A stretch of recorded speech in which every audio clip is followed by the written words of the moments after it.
नमस्कार, मी प्राची कुलकर्णी. गरजे मराठी आणि सकाळ माध्यम समूहाच्या वतीने दर आठवड्याला आपण जगभरातल्या कर्तृत्ववान मराठी माणसांना भेटत असतो.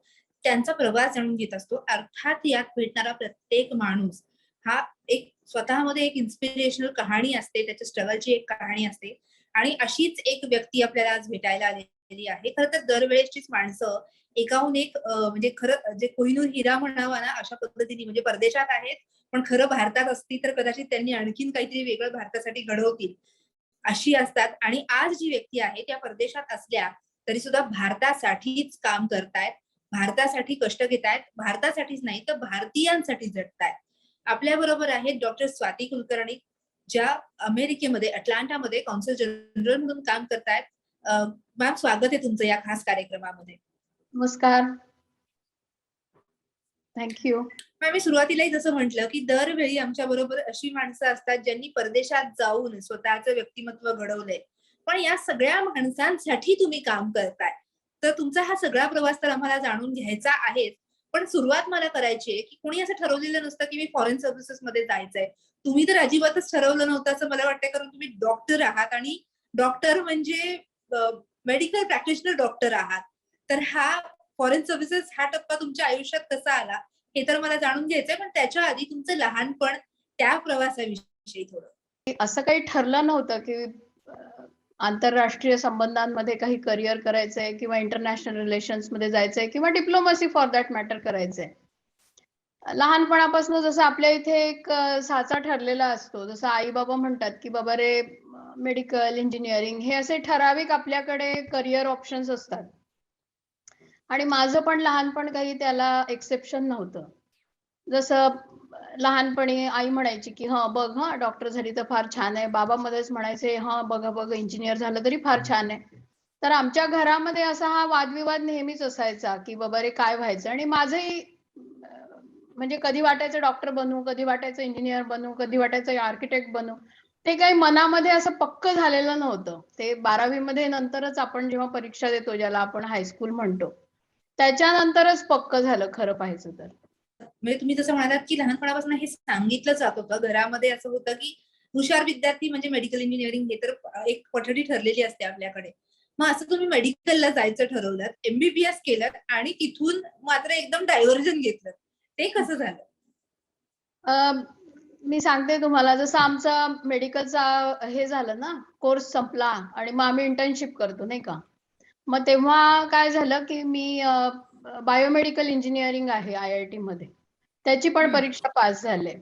आणि मग असं ठरलं होतं की ठीक आहे, मास्टर्स इन सर्जरी पण करायचं का. आणि मग दरम्यान आईबाबांची गडबड चालली होती की लग्नही करण्याची संधी बघायची होती. तर तेवढ्यात काय झालं, म्हणजे जेव्हा इंटर्नशिप सुरू होती तेव्हा माझ्या बाबांचे खास मित्र, म्हणजे हे लोक दोघांनी मिळून लॉयरचा अभ्यास केला होता. माझे बाबा वकील आहेत आणि ते काका पण वकील आहेत, महाजन काका. तर ते मुंबई वरून आमच्याकडे नागपूरला आले होते, तेव्हा राहायला आले होते आणि त्यांना काही काम पण होतं तेव्हा. तर त्यांनी मला विचारलं, काय ग बाबा तुझं काय प्लॅन आहे वगैरे वगैरे. तर मग मी त्यांना म्हटलं की काका मी तर एमटेकला बायोमेडिकल इंजिनिअरिंगला छानपैकी नवीनच शाखा उघडली आहे IIT पवईला, मला तिथे प्रवेश मिळालाय आणि मला MS पण करता येईल, सर्जन वगैरे बनता येईल.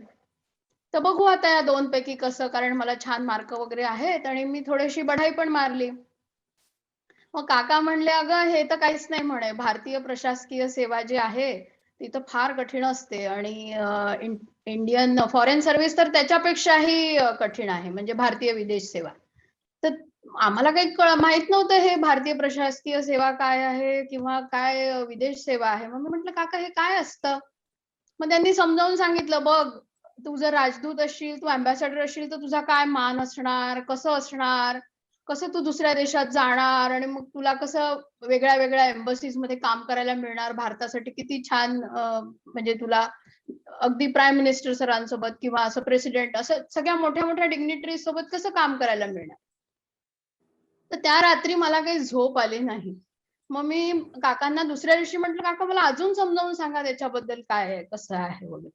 कारण ते त्यांच्या मुलांसाठी बघत होते आणि त्यांच्या मुलांनी त्याच्यात काही जास्ती इंटरेस्ट दाखवला नाही म्हणून त्यांना खूप होतं की अरे कोणीतरी व्हावं असं. तर मग मग त्यांनी मला त्यांच्याकडे मुंबईला बोलवलं. मग मी तिकडे मुंबईला गेली. त्यांनी मला सगळं विषय वगैरे चूज केले. सगळं माझ्यासाठी त्यांनी सगळं करून दिलं. अगदी फॉर्म भरणं, UPSCचा सगळं काकांनीच पाहिलं. आणि मी पण आपला सपाटून अभ्यास केला आणि त्यांनी मला चॅलेंज दिलं, एक आव्हान दिलं मला त्यांनी. मग मी म्हटलं काकांनी म्हटलंय म्हणजे मला जबरदस्त अभ्यास करायचा आहे आणि अगदी खरंच मन लावून अभ्यास केला आणि आज मी इथे आहे.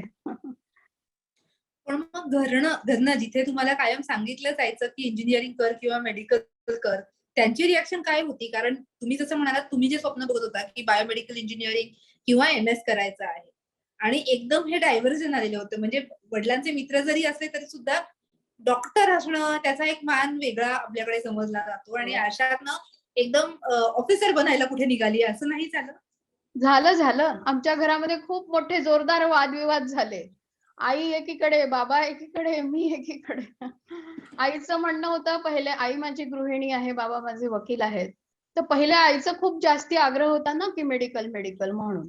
तर त्याच्यामुळे आईचं म्हणणं, की बाबा मुलगी जर समजा वकील झाली, म्हणजे डॉक्टर झाली, तर ती कसं कुटुंबासाठी काम करेल, समाजामध्ये एक तिला स्थान असेल आणि एक छानपैकी ती तिच्या सोसायटीमध्ये तिचं एक स्टँडिंग असेल. बाबांचं म्हणणं होतं, की "हां, ठीक आहे ना बुवा, आपल्याकडे तर कोणी डॉक्टर नाहीये. तिला डॉक्टरच्या ह्याच्यामध्ये पुन्हा पुढे जाण्यासाठी वगैरे वेळ लागेल." आणि मग ह्या वादविवादामध्ये आमचं सगळ्यांचं एकमत हे झालं, की आपल्याकडे डॉक्टर तर नाहीये. आपल्याला माहितीये, की करिअरमध्ये सेटल व्हायला खूप वेळ लागेल. मग हं. भारतीय विदेश सेवा हे करिअर तुझ्याकडे धावून आलेलं आहे. मग ह्या करिअरमध्ये सेट व्हायला खूप जास्ती ईझी आहे. काका पण होते, महाजन काका पण होते. मग बायोमेडिकल इंजिनिअरिंग हा नवीन प्रवाह होता. कोणाला माहित नव्हतं ही शाखा कशी आहे, याचे प्रॉस्पेक्ट्स काय आहेत, कारण तेव्हा फारच नवीन होता हो तो. तर त्यामुळे मग सगळं एकमत हे झालं, की आपण भारतीय विदेश सेवा स्वातीसाठी एकदम योग्य आहे. कारण की तिला भारतासाठी जे काय काम करता येईल ते ती तेवढ्याच पॅशनमध्ये करू शकेल. तिच्यामध्ये आहे, तिने आता परीक्षा दिली, एवढं सगळं पास केलं आणि ही एक खूपच छान अपॉर्च्युनिटी आहे. आणि त्याच्यामध्ये जगही बघायला मिळेल. ह्या सगळ्या हं. ह्याच्यामध्ये आपल्याकडे डॉक्टर नाही म्हणजे मग उशीर होणार नाही बाबा करिअर सेटमध्ये व्हायला. किंवा नवीन शाखा आहे म्हणजे आपल्याला मग त्याच्यामध्ये संभ्रम नसणार आहे, की कसं काय असणार आहे, जॉब मिळतो की नाही असं तसं. तर त्यामुळे एकमत झालं मग सगळ्यांचं, की नाही भारतीय विदेश सेवामध्येच जायचं आणि देवाच्या पण हे दयेने तुम्ही पास झाल्यानंतर म्हणजे आधी नव्हतं, म्हणजे तुम्ही परीक्षेची तयारी करत होता तोपर्यंत कोणी विचार नव्हता केला की या मार्गाला किंवा सगळं करिअर डिव्हर्जन होईल पूर्णपणे? नाही, कोणी विचार केला नाही. कारण कोणी असं म्हणजे जरी मी सिरियसली घेतलं, तरी मी MS-ला ॲडमिशन घेऊन ठेवली होती. IITची ॲडमिशन सोडलेली नव्हती. आणि हे मिळतंय तर मग जेव्हा हे मिळालं, तेव्हा हा सगळा वादविवाद झाला. अच्छा. पण मग तयारी कशी केलीत? कारण जसं तुम्ही म्हणालात, की पार्श्वभूमी नव्हती. सध्या अनेक मुलं वर्षानुवर्ष खपतात UPSC, MPSC क्लिअर करायसाठी. अनेक वर्ष झटत असतात. अगदी कॉलेज करता तयारीला सुरुवात करतात आणि कॉलेज संपल्यानंतरही त्यांचे अटेम्प्ट सुरू असतात. तर तुमच्या बाबतीत काय झालं नेमकं? तुम्ही याची तयारी कशी करत गेलात? काय होतं माहितीये महाजन काका खूपच सिंगल माइंडेड फोकसचे काका. म्हणजे त्यांनी सांगितलं, की "तू MBBS केलेलं आहे, तर MBBSचा म्हणजे मेडिकलचा अभ्यास करणं UPSC साठी खूप कठीण आहे." त्यांनी माझ्यासाठी सायकॉलॉजी निवडलं आणि हिस्ट्री निवडली.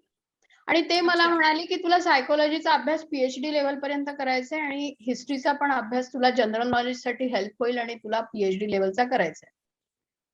कसं असतं माहितीये ना, मेडिकल कॉलेजच्या सगळ्या मुलांना 10 ते 12 तास अभ्यास करायची सवय होऊन जाते. कारण सतत तुम्हाला अभ्यास केल्याशिवाय जसं मेडिसिन, सर्जरी खूप जास्ती व्हास्ट आहेत. तर तुम्ही फर्स्ट MBBS पासून एनाटॉमी, फिजिओलॉजी, फार्माकोलॉजी खूप जास्ती तुम्हाला अभ्यास करायला लागतो. खूप जास्त मेमोराईज करायला लागतं आणि तुम्हाला ती एक सॉर्ट ऑफ सवय झालेली असते. तर काकांनी मला म्हटलं, "अगं, तुला रोज 10 ते 12 तास अभ्यास करणं भाग आहे आणि PhD लेव्हलचा करायचा आहे." त्याच्यात सायकॉलॉजी कसं आहे माहितीये ना, की मेडिकलसाठी अगदी रिलेटेड आहे. आणि नाही म्हटलं तरी मला इंटरेस्ट होताच, की सायकॉलॉजी तसंही तुम्ही बऱ्यापैकी आम्ही लोकांनी जसं न्यूरो एनाटॉमी म्हणा किंवा जसं क्लिनिकल साइडमध्ये पण आम्ही बघितले होते. त्यामुळे त्याची हं. फिजिओलॉजी आणि हे जाणून घेण्यामध्ये मला खूप मजा आली. आणि हिस्ट्री माझ्यासाठी नवीन होता. पण आपण 10वी पर्यंत तर भारताची हिस्ट्री शिकलेलंच होतो, पण युरोपियन हिस्ट्री आणि जगाची हिस्ट्री माहित नव्हती. तर ते पण मला करायला लागलं. पण ह्याच्यामध्ये मी म्हणजे प्रिलिम दिली ना, ती पहिल्या अटेम्प्टला पास झाली. मग काका म्हणे मी तुला सोडणार नाही. मग मी काय केलं, MS ला ऍडमिशन घेऊन ठेवली आणि मग थोडंसं त्यांना सांगितलं की मी लेट जॉईन होईल. मग लेट जॉईन होणार म्हणून मग मी घरी बसले, चक्क अभ्यास केला. म्हटलं आपण एक sort of gap type year जे म्हणतात ना आजकाल लोक, तशा टाईप एक इयरची गॅप घेतली आणि दुनियाभरचा अभ्यास केला. आणि मग त्या अभ्यासामध्ये कसं झालं की फर्स्ट अटेम्प्ट मध्ये मला असं काहीतरी 370 वगैरे रँक आला. मग काका म्हणे आता मी काही तुला सोडणार नाही, मग आता तुला 100च्या आतमध्ये नक्कीच रँक मिळेल. आणि मग असं करत करत मग मी MS ची ऍडमिशन सोडली. आणि मग सगळ्यांना म्हणजे माझ्या नंतरचा जो डॉक्टर होता त्याला खूप आनंद झाला, कारण त्याला मिळाली ती ऍडमिशन. आणि मग तिकडची पण MTech वाली वगैरे पण मी सोडली. आणि मग माहित होतं की आता वी आर ऑन ट्रॅक. तर मग त्याच्यानंतर मग म्हणजे हे जे वादविवाद वगैरे थोडासा आधी पण झाला होता, आणि मग नंतर तर तो व्यवस्थित म्हणजे सगळ्यांच्या मनात होतच की हे मिळणार असेल तर मग फॉरेन सर्व्हिसला जायचं. कारण IAS आणि IPS मध्ये आई बाबांना एवढा हे नव्हता. म्हणजे माझे वडील म्हणजे IPS जरी होतं आणि IAS होतं तरी पहिला प्रेफरन्स फॉरेन सर्व्हिस होता. म्हणजे महाजन काका नसते तर कदाचित आज डॉक्टर स्वाती कुलकर्णी या डॉक्टर स्वाती कुलकर्णी म्हणूनच आम्हाला भेटल्या असत्या. अगदी बरोबर आहे. सगळं त्यांनी ज्या पद्धतीने मला दाखवलं, एक ड्रीम दाखवली, it's because of him only. पण जेव्हा तुमचं सिलेक्शन झालं त्यानंतर अर्थातच ट्रेनिंगचा भाग असतो. या ट्रेनिंगच्या दरम्यानचा अनुभव तुमचा कसा होता आणि तुमचं पुढचं पोस्टिंग कुठलं मिळालं तुम्हाला पहिले? ट्रेनिंग फार सुरेख असतं. म्हणजे आम्ही लोक पहिले 3.5 महिने मसुरीला होतो. आणि तिथे सकाळी अगदी 5:30 वाजेपासून तुम्हाला PT आणि फिजिकल एक्सरसाइज, धावणं, हे ते, आणि त्याच्यासोबत तुम्हाला वेगळे वेगळे विषय शिकवले जातात. भारताची हिस्ट्री, भारताची जिओग्राफी, लॉ, इंटरनॅशनल रिलेशन्सचा थोडासा भाग. तर या सगळ्या नंतर कशी आपले संस्कृती आहे, आपली सिव्हिलायझेशनल अचिव्हमेंट्स काय होते, जसं ग्लोरियस हिस्ट्री ऑफ इंडिया सांगितली जाते, किंवा आपले कुचिपुडी डान्स कसा होतो, भरतनाट्यम कसं.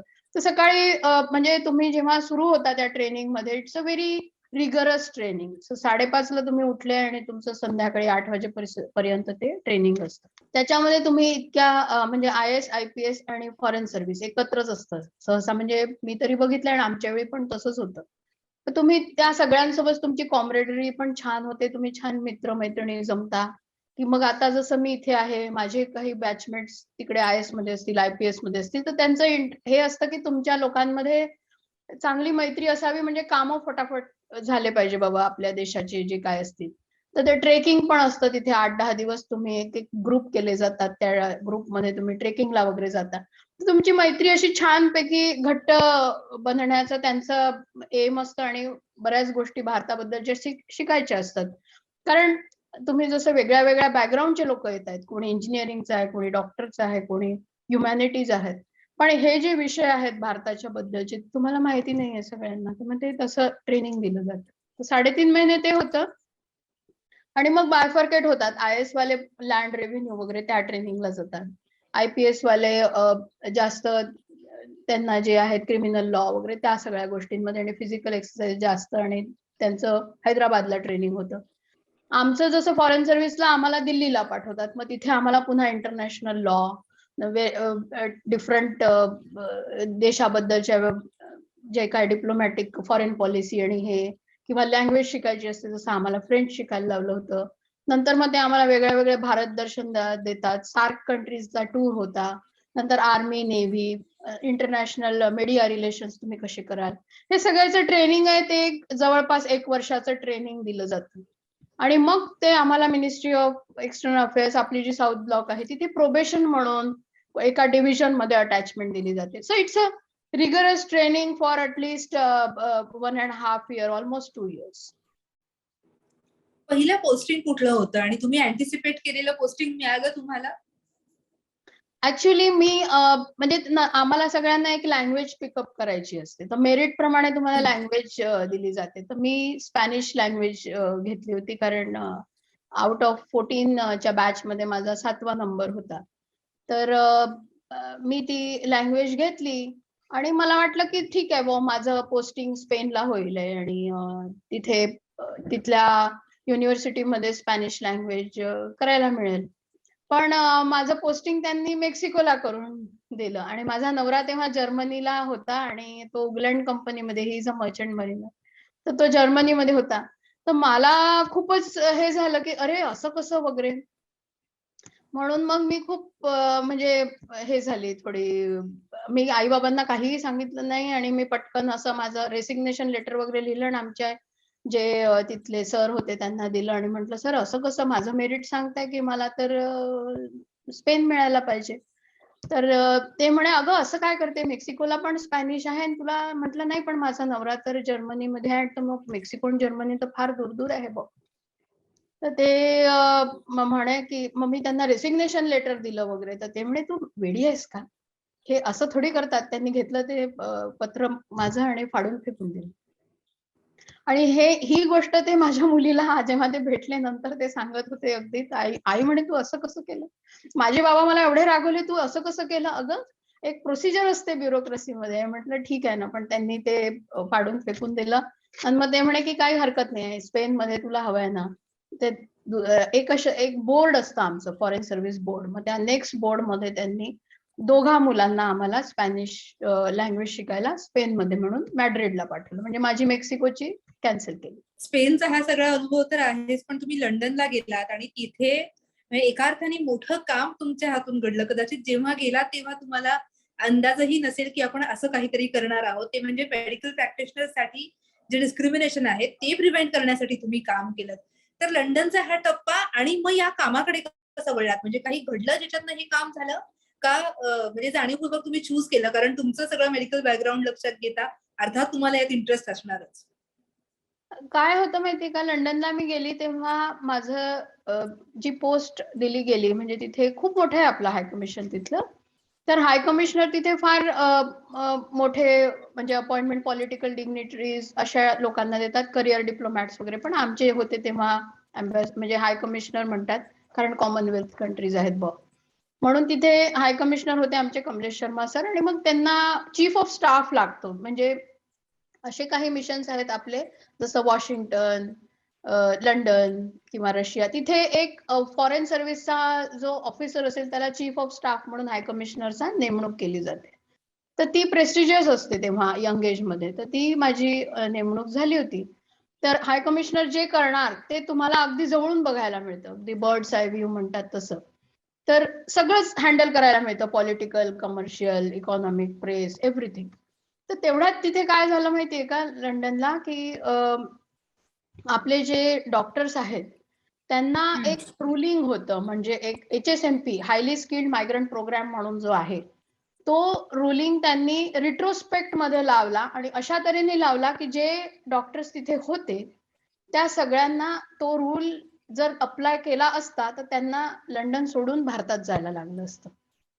अच्छा. कारण त्यांनी तो रूल टाईट केला आणि याच नजरियाने केला त्यांनी, ह्याच एमनी केला की बाबा रे, आपले जे लोक आहेत त्यांना जॉब मिळू नये आणि जे जॉब करता आहेत त्यांना सुद्धा भारतात जावं लागतं. हं, हं. त्यामुळे काय झालं, 12,000 डॉक्टरांना एकदम फटका बसला. तर ते लोक आले, आमच्या हाय कमिशनर सरांना भेटायला आले. तेव्हा हाय कमिशनर सरांना सांगत होते की आम्ही असं इंटर्नशिप करतोय, आम्ही असं हाऊस जॉब करतोय, आम्हाला असं असं असं त्रास होतोय आणि असा असा हा रूल प्रॉब्लेम मध्ये झालाय वगैरे. तर ह्या सगळ्या हाय कमिशनर सरांना लक्षात यायला की हाऊस जॉब काय असतं, इंटर्नशिप काय असतं, त्याचा त्रास व्हायला लागला. मला माहित होतं त्यामुळे मला पटापट पटापट समजायला लागलं.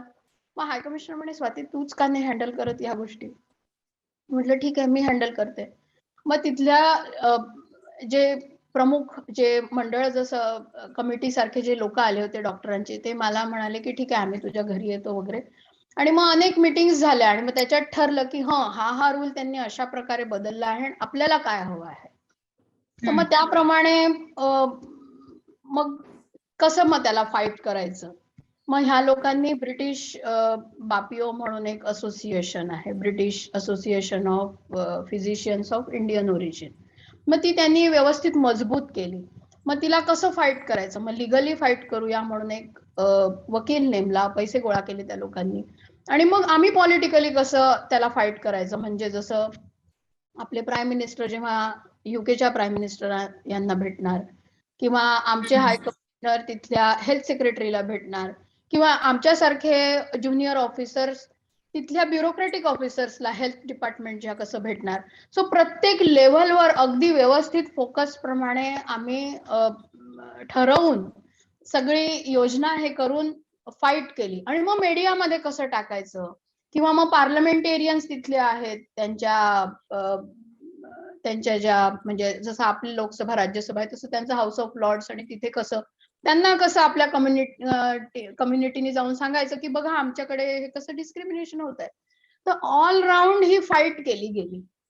आणि नोडल ऑफिसर मी होती, त्यामुळे आम्ही प्रत्येक वेळेला लेटर काय लिहायचं, कशी फाईट करायची, ह्या प्रत्येक छोट्या गोष्टींवर आम्ही खूप जास्ती चर्चा करायचो, ब्रेनस्टॉर्मिंग करायचो. आणि त्याप्रमाणे तेव्हा मनमोहन सिंग सर होते प्राईम मिनिस्टर, त्यांनी प्राईम मिनिस्टर सोबत ही चर्चा केली. आमच्या हाय कमिशनर सरांनी त्यांच्या हेल्थ म्हणजे युकेच्या हेल्थ सेक्रेटरी सोबत केली. सो अगदी फोकस फाईट होती ती. आणि त्याच्यामध्ये सगळं म्हणजे फायलिंग करणं, सगळं लेटर्स लिहिणं, हे सगळं काम माझ्याकडे होतं. आणि it was a very good experience. म्हणजे liaison between the BAPIO organisation, between the high commission. तर हे सगळं बघणं आणि प्रत्येक वेळी त्यांना भेटणं, सगळं करणं. आणि त्याच्यामध्ये मला एवढा आनंद झाला. म्हणजे आनंदाची गोष्ट ही की त्यांच्या म्हणजे लॉ, त्यांचा जो आहे युके लॉ सिस्टम, त्याच्यामध्ये त्यांच्या जजनी असा निर्णय दिला की दिस इज बॅड इन लॉ. आणि आमच्या पण पॉलिटिकल इतक्या जास्त म्हणजे आम्ही त्याच्यामध्ये लॉबिंग एफर्ट्स केले म्हणा, आणि इतकं जास्त त्यांना समजावून सांगितलं, तर त्यांना पण कळलं की हे चूक आहे, आपण जे केलेलं आहे हे चूक आहे. आणि मग त्याच्यानंतर काय झालं की काही डॉक्टर्स चालले गेले होते भारतामध्ये, पण 6,000 डॉक्टर्स जे होते त्यांचा आम्ही जॉब वाचवू शकलो. So it was a big achievement. आणि 1.5 वर्ष लागला आम्हाला हे सगळं करायला. क्या बात आहे. म्हणजे अगदी पेशंटली काम करणं जे असतं, जे खरं तर डिप्लोमॅटिक तुमच्या करिअरमध्ये सगळ्यात महत्वाची बाब ठरत असेल, ते तुम्हाला इथे अनुभवायला मिळालं. आणि कुठेतरी ज्या प्रोफेशनचं स्वप्न तुम्ही बघत होता त्यांच्यासाठी काम करायला मिळालं. एका अर्थाने ज्या प्रोफेशन मध्ये तुम्ही गेला असतात, तर त्या प्रोफेशनचा आणि डिप्लोमसीमध्ये शिकलेल्या पेशन्सचा कॉम्बिनेशन होऊन तुमच्याच म्हणजे जे जे काय म्हणता येईल, एका अर्थाने सहकार्यांना फायदा झाला तुमच्या या सगळ्या डिप्लोमसीमुळे. आणि म्हणजे काय मेडिकल प्रोफेशन मध्ये तुम्ही गेला नाहीत तरी कदाचित जे अनुभवावं लागलं असतं त्या सगळ्यांना तुमच्याकडनं मदत झाली. खूप महत्वाची ही अर्थातच बाब आहे. पण यानंतर मला पुढच्या टप्प्याकडे तुमच्या जायचंय. वेगवेगळ्या देशांमध्ये जायची संधी तर मिळत असते, जे तुम्ही म्हणालात की हे करिअर चूज करताना पण तुम्हाला वाटलं, पण त्यात सुद्धा एक मोठा डिसिजन म्हणा किंवा मोठी रिस्पॉन्सिबिलिटी असते, ती म्हणजे युएसए मध्ये एखादं पोस्टिंग मिळणार. तर तुमचे मधले पोस्टिंग, तिथले अनुभव आणि युएसए मध्ये हे पोस्टिंग मिळालं, तिथपर्यंतचा टप्पा कसा होता? लंडन झाल्यानंतर कसं आहे ना की लंडन नंतर मी ओमान मध्ये होते, मिडल ईस्ट मध्ये. तिथे एक वेगळ्या पद्धतीचं काम असतं, कारण तिथे मीडियम साईज एम्बसी होती, तिथे 60 लोक आपल्या एम्बसीत काम करतात. तर तिथे जसे खूप सारे भारतीय येतात, नोकरी करतात, लेबर क्लास असतो, हाऊसमेट्स असतात. तिथला एक वेगळा अनुभव होता. तिथे हाऊसमेट साठी अग्रीमेंट बनवणं, किंवा मग बाकीचे जे भारतीय लोक जे संकटात असतात त्यांना कसं त्या संकटामधनं वाचवायचं वगैरे, तो एक खूपच वेगळा अनुभव होता. आणि 4 वर्ष होते मी तिथे. आणि खूप सातत्याने आम्ही तिथे त्यांचं लिव्हिंग तिथे कसं इम्प्रूव्ह करायचं, त्यांना इन्शुरन्स कसं द्यायचं, त्यांचं अग्रीमेंट कसं करायचं, ह्या सगळ्यावर आम्ही खूप काम केलं. तेव्हा वायलर रवी सर होते, तेव्हा मिनिस्टर ओव्हरसीज अफेअर्स. तर तेव्हा आम्ही खूप मिनिस्ट्रीच्या सानिध्यात राहून चांगल्या गोष्टी तिथे इम्प्लिमेंट केल्या होत्या, की जेणेकरून आपल्या लेबर क्लासला त्रास कमी व्हायला पाहिजे. तर ते एक चांगलं काम झालं. त्याच्यानंतर मी केपटाऊनला आले. केपटाऊन म्हणजे साऊथ आफ्रिकेमध्ये. तर Cape Town is a political capital of south Africa. त्यांचं पार्लमेंट केपटाऊन मध्ये आहे. तर काय असायचं की आमचे हाय कमिशनर तेव्हा वीरेंद्र गुप्ता सर होते, तर ते पुष्कळ वेळेला केपटाऊनला येणार, कारण की त्यांना प्रेसिडेंटची मीटिंग हवी असेल किंवा त्यांना फॉरेन मिनिस्टरची मीटिंग हवी असेल किंवा अजून दुसरे जे पार्लमेंटेरियन्स आहेत त्यांची मीटिंग हवी असेल, तर ती केपटाऊनला मिळेल, त्यांना मिळत असेल. त्यामुळे महिन्यातले 5-10 दिवस तर ते केपटाऊनला यायचे आणि खूप खूप मजा आली, कारण त्यांच्यासोबत जे काय पॉलिटिकल लिडरशिप सोबत त्यांची मीटिंग असणार तेव्हा मी जाणार आणि मग त्याचं ते जे डिस्पॅच बनवायचंय ते भारतात पाठवायचं, तर खूप छान अनुभव आला. आणि केपटाऊनला काय आहे की एम्बसी एकदम छोटी आहे, म्हणजे आम्ही 10च लोक होतो, ते ड्रायव्हर आणि सिक्युरिटी गार्ड आणि हे ते, पण 150 डेलिगेशन पर इयर यायची. तर तो एक खूप वेगळाच अनुभव होता की जिथे तुम्हाला छोट्या मिशन मध्ये, छोट्या स्टाफ मध्ये तुम्ही कसं व्यवस्थित काम करायला पाहिजे आणि कसं करायचं, कारण आपलं अंटार्क्टिकाचं मिशन वगैरे जे आहे ते केपटाऊन पासूनच जातं. तर खूप डेलिगेशन्स, ब्रिक्स झालं तेव्हा, ब्रिक्सचं पण खूप साऱ्या मीटिंग्स केपटाऊनला झाल्या. तो एक छान अनुभव होता. आणि मग केपटाऊन नंतर म्हणजे माझं हे जे 6वं पोस्टिंग आहे हे अटलांटामध्ये झालेलं आहे. इन बिटवीन मी भारतातही 2 पोस्टिंग केले, कारण एक म्हणजे जेव्हा मी अंडर सेक्रेटरी होते तेव्हा डीलिंग विथ युरोपियन कंट्रीज, आणि मग नंतर आय वॉज आरपीओ मुंबई. तर आरपीओ मुंबईचं पण पोस्टिंग माझ्या फॅमिली साठी तेव्हा मी घेतलं, कारण माझ्या मुलीला तेव्हा मेडिकलमध्ये जायचं होतं आणि तुम्हाला डोमिसाईल सर्टिफिकेट लागतं ना, मग ते 10वी 11वी 12वी एकाच ठिकाणी करायला. तर ते मुंबई झालं आणि मग नंतर मग मी अमेरिकेत इथे आले. तर अमेरिकेत आले आहे ते 2018 पासून आजपर्यंत मी इथेच आहे. आणि इथला पण कार्यभाग खूपच चॅलेंजिंग आणि खूपच म्हणजे सातत्याने आम्ही म्हणजे काम करतो. आणि इथे माझं मिशन पण छोटं आहे तसं, 20-22 लोक आहे आम्ही लोक, अगदी सगळे ड्रायव्हर आणि सगळे मिळून वगैरे. पण इथे कसं आहे की कामाचा व्याप खूप जास्ती आहे, सारखं काही ना काही काही ना काही काही ना काही होत असतं, कारण इथे 400,000 प्लस इंडियन अमेरिकन कम्युनिटी आहे. त्याच्यामुळे भारतीय जे लोक संकटात असतील काय असतील तर तुमच्या इथे टेबलवर भरपूर गोष्टी घडत असतात. शिवाय पॉलिटिकल फ्रंटवर खूप जास्त काम आहे, कारण भारतामध्ये वेगळे वेगळे जे निर्णय घेतले जातात, जसं भारतामध्ये निर्णय घेतला की बाबा आर्टिकल 370 असेल किंवा सिटिझनशिप अमेंडमेंट ऍक्ट किंवा आता युक्रेनियन सिच्युएशन आहे, तर त्याच्याबद्दल तुम्हाला इथले जे पॉलिटिकल डिग्निटरीज आहेत माझ्या ज्युरिस्डिक्शन मध्ये, त्या सगळ्यांना भेटायचं, त्यांना समजावून सांगायची की माझ्या देशाचा ह्याच्यामध्ये इंटरेस्ट काय आहे किंवा आम्ही हे कुठल्या पद्धतीने थिंकिंग केलाय आणि आम्ही हा असा निर्णय घेतलेला आहे, तर त्यांना समजावून सांगायची भारताची भूमिका. तर हे खूप छान, म्हणजे सगळ्या लोकांना भेटायचं. तर आतापर्यंत मी जवळपास 60 प्लस, म्हणजे 60 प्लस काँग्रेसमन, सिनेटर्स, गव्हर्नर्स ह्या सगळ्यांना भेटलेली आहे. आणि मेयर्सला वगैरे पण तुम्ही भेटता. स्टेट म्हणजे जसं आपल्या इथे आपण चीफ मिनिस्टर म्हणतो की नाही, कुठल्या स्टेटच्या म्हणजे आपला जो चीफ मिनिस्टर असतो इथे गव्हर्नर म्हणतात. तर गव्हर्नर आणि ह्या सगळ्यांना भेटायचं हे सगळं, तर ही एक वेगळंच काम इथे जरा जास्ती प्रमाणात करायला लागतं, कारण तुम्हाला ऑन टोज असता तुम्ही, की हा डिसिजन झालाय, तुम्हाला फटाफट सगळ्यांना सांगायचं आहे. हे सगळं पॉलिटिकल फ्रंटवर तुम्ही काम करता. नंतर दुसरं काम होतं म्हणजे कमर्शियल फ्रंटवर, की स्मॉल स्मॉल इंडस्ट्रीज आहेत त्यांना छोटे छोटे इथे त्यांचा उद्योग स्थापन करायचा असेल तर तुम्ही इथल्या मेयरला भेटायचं, त्यांना काय इन्सेंटिव्ह मिळू शकतात का ते बघायचं, ते पण एक काम आम्ही बघतो. किंवा मग त्यांचे ट्रेड डिस्प्यूट्स असतील ते कसे रिझॉल्व्ह करायचे, काय करायचं, किंवा डुईंग बिझनेस विथ इंडिया, म्हणजे इथल्या लोकांना सांगायचं की भारतामध्ये काय टॅक्स इन्सेंटिव्ह आहेत, तुम्हाला काय काय फायदा होईल. जसं फ्लोरिडामध्ये आम्ही Florida state board of administration सोबत काम करतोय, तर त्यांना आम्ही एनकरेज करतोय आणि ते आम्हाला थोडं सक्सेसफुल पण होत आहे, की त्यांनी भारताच्या इन्फ्रास्ट्रक्चरमध्ये त्यांचे जे फंड्स आहेत, स्टेट फंड्स जसे रिटायरमेंट फंड्स, पेन्शन फंड्स, ते त्यांनी कसे इन्व्हेस्ट करायचे, त्यांना व्हॅल्यू फॉर मनी काय आहे, हे सगळं आम्ही म्हणजे त्यात सक्सेस पण आला आम्हाला, कारण फ्लोरिडावाले लोक आता जास्त चांगल्या नजरेने भारताकडे बघतायत की कसं आपण जास्त पैसे हे करायचे. पण सगळ्यात महत्वाचा म्हणजे मला अगदी हिस्टॉरिक असं मुवमेंट म्हणायचं असेल तर हावडी मोदी आम्ही केलं ह्युस्टनला, तेव्हा मी त्याच्याकडे येणारच आहे, पण मला तुम्हाला विचारायचंय की म्हणजे हा तर टप्पा तुम्हाला विचारायचाच आहे, कारण हा एका अर्थाने एक माइलस्टोन तुमच्या करिअर मधला सुद्धा तुम्हाला वाटत असेल. पण 2018 ते 2018 नंतरचा जो पुढचा काळ आहे, 2 वर्ष खूप वेगवेगळ्या संकटांची डील करायला लागलो. तुम्ही 2 वर्ष अमेरिकेमधली वेगवेगळी सरकारं बघितली, वेगवेगळी धोरणं बघितली.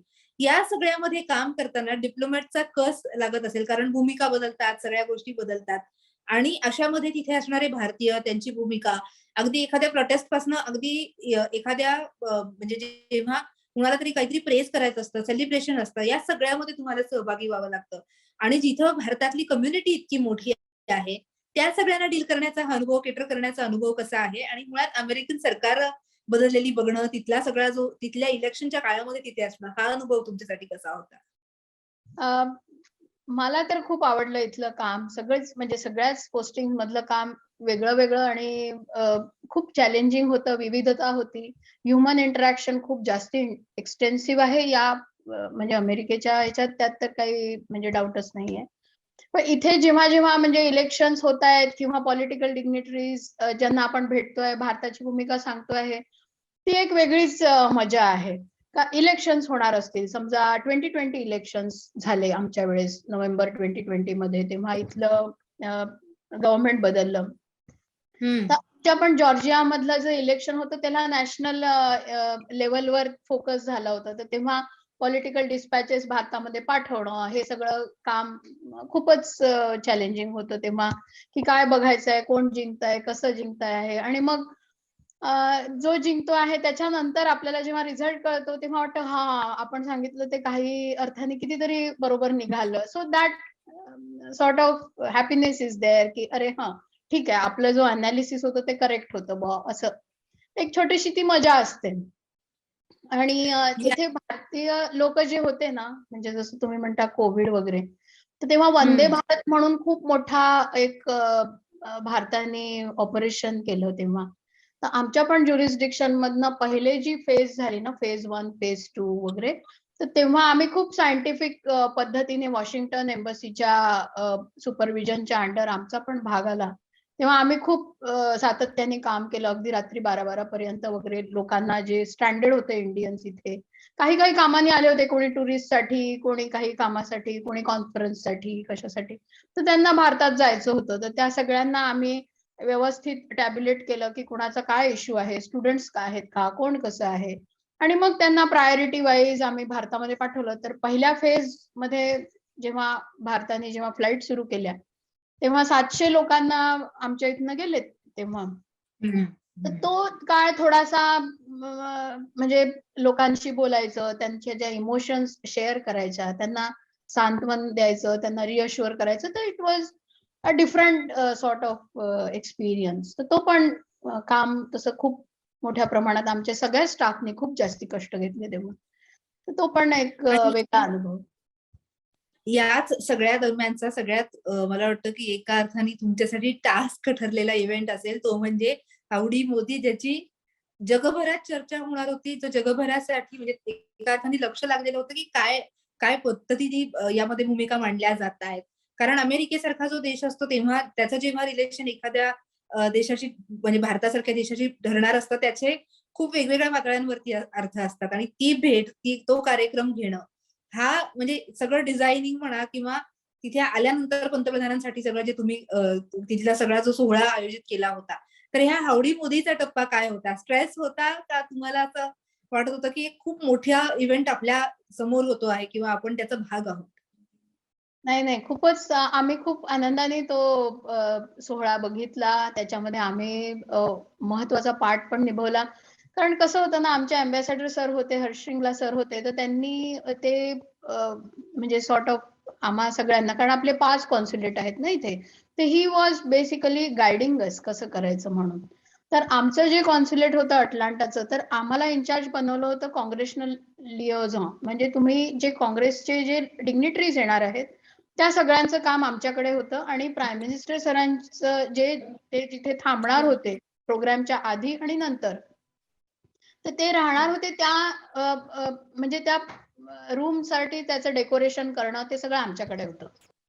आणि हं. पूर्ण जो स्टेडियम होतं त्याला पण जिथे काँग्रेशनल डेलिगेशन आणि प्रेसिडेंट आणि प्राईम मिनिस्टर येणार होते, त्या सगळ्याचं डेकोरेशन आणि व्यवस्थित कसं दिसेल ते सगळं आमच्याकडे होतं.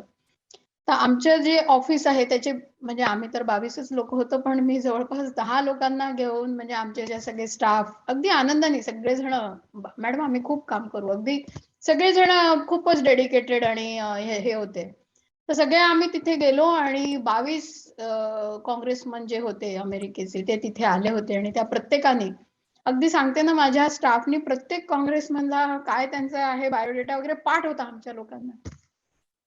आणि सगळ्यांना रिसीव्ह करायचं, सगळ्यांना व्यवस्थित तिथे ठेवायचं आणि मग प्राईम मिनिस्टर सरांची जी तिथे म्हणजे जागा होती, जिथे त्यांना थांबायचं होतं बिफोर आणि आफ्टर कार्यक्रम, ती इतकी छान आम्ही डेकोरेट केली होती मस्त. आणि मग प्रेसिडेंट ट्रम्पचे जे स्टाफ लोक होते त्यांनी ती खोली बघितली आणि मग ते म्हणे, अरे आमची पण अशीच खोली करून द्या तुम्ही. मग आम्ही त्यांना प्रेसिडेंट ट्रम्प यांची पण आम्ही सगळं डेकोरेशन आम्हीच करून दिलं. मग त्याच्यानंतर दे वेर व्हेरी हॅपी की जिथे त्यांना थांबायचंय, काही मीटिंग्स करायचे असतील बायलॅटरल वगैरे, ते सगळं आम्ही केलं. आणि दे वेर हॅपी की बाबा रे तुमच्यासारखंच आम्हालाही करून द्या. मग आम्ही छान तिथे योगाचे वगैरे, इनक्रेडिबल इंडियाचे पोस्टर्स सगळं व्यवस्थित केलं होतं.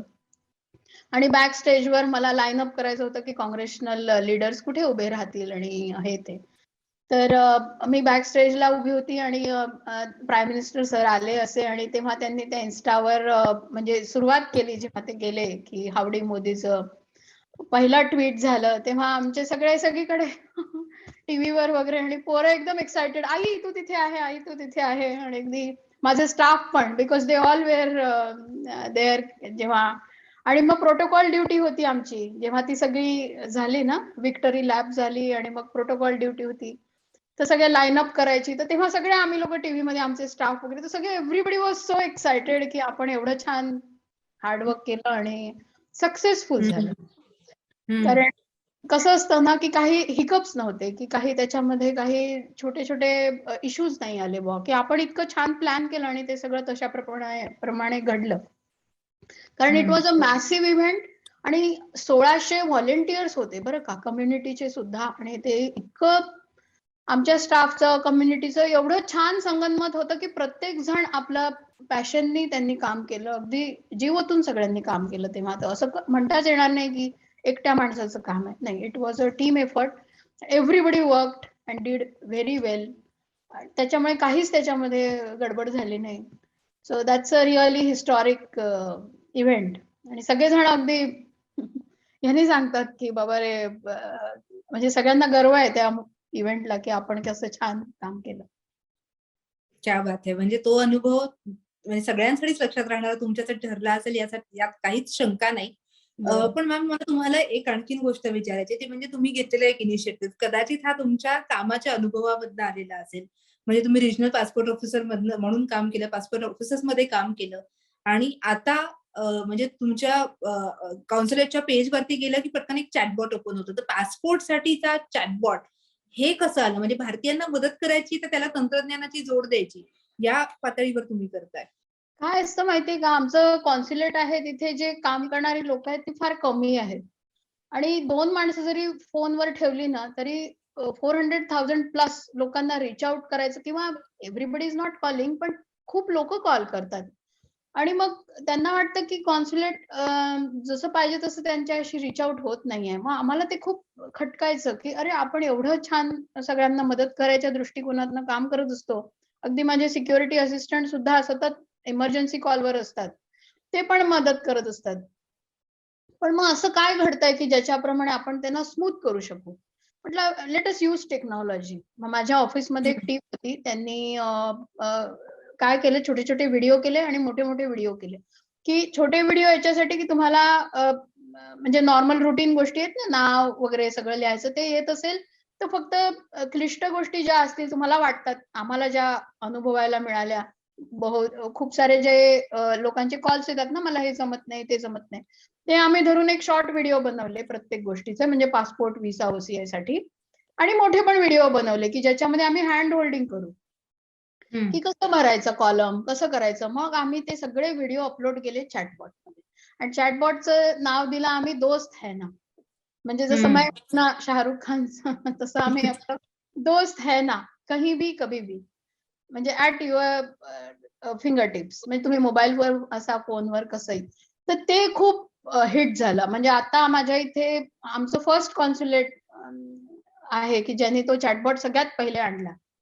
आणि गर्व आहे आमच्या लोकांना पण की पहिलं कॉन्सुलेट असेल जगामध्ये की ज्यांनी हा चॅटबॉट आणला. तर ते चॅटबॉट आम्ही आझादी का अमृत महोत्सवला, म्हणजे आधी पायलट प्रोजेक्ट केला आणि मग आझादी का अमृत महोत्सवच्या 12 मार्चला जेव्हा प्राईम मिनिस्टर सरांनी लॉन्च केलं तेव्हा आम्ही पण हा फॉर्मली लॉन्च केला. अगदी त्या चॅटबॉटवर मोर दॅन 35,000 तिकीट्स रेस झालेले आहेत आजपर्यंत आणि आम्ही अगदी ताबडतोब त्याचे उत्तर देतो. लोक अगदी सॅन फ्रान्सिस्को पासून तर उत्तर प्रदेश पर्यंत खूप लोक आमच्या चॅटबॉटवर येतात आणि खूप लोकांना शंका निरसन होतं आणि it has really become hit. आता बाकीच्या पण कॉन्सुलेटमध्ये त्यांनी लॉन्च केलाय.